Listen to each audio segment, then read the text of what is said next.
Aquest divendres a les 8 de la tarda s'ha inaugurat al Museu de l'Ebre l'exposició retrospectiva Obra 1975-2006 del ceramista jesusenc Joan Panisello. El director dels Serveis Territorials de Cultura, Xavier Vega, ha explicat que tot i que organitzar aquesta exposició requereix un esforç per part dels serveis territorials, aposten per Joan Panisello.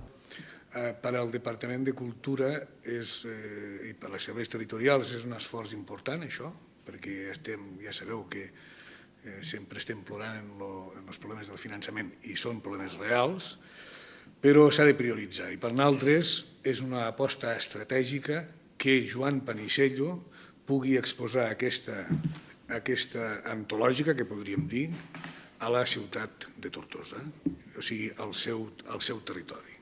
L'exposició s'estructura en 5 grans àrees que recullen les diferents etapes creatives del ceramista jesusenc, des dels seus inicis fins a l'actualitat. Juntament amb les obres s'exhibeixen fotografies, dibuixos preparatoris, mostres de colors i materials que posen de manifest la importància del procés tècnic i creatiu. Segons Panisello, això respon a la proposta de Xavier Vega de fer una exposició pedagògica. Allí no hi ha una exposició, una gran exposició, n'hi ha dos. Gràcies al director, que aquella tarda, com vos he dit, en 2 hores i mitja, va veure-ho tot claríssim, me va dir que volia que fos pedagògic i m'ha fet portar mostres, clar, de 8.000 mostres de color me n'has de portar per a totes les sales i estos dibuixos. Ui, això seria estupendo que la gent ho veigués.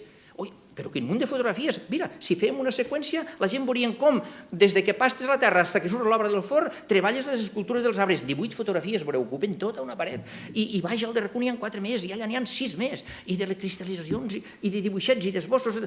Clar, realment, la paraula pedagògica, que va ser una de les seues metes, s'ha aconseguit gràcies, ja dic, al treball de tothom. L'exposició, que es podrà veure del 25 d'abril al 25 de maig, ha estat organitzada pel Museu Nacional de Ceràmica de València, on ha estat exposada des del passat 31 de gener fins al 13 d'abril. A més, compta amb la col·laboració del Ministeri de Cultura, la Generalitat de Catalunya, la Diputació de Tarragona i l'Ajuntament de Tortosa.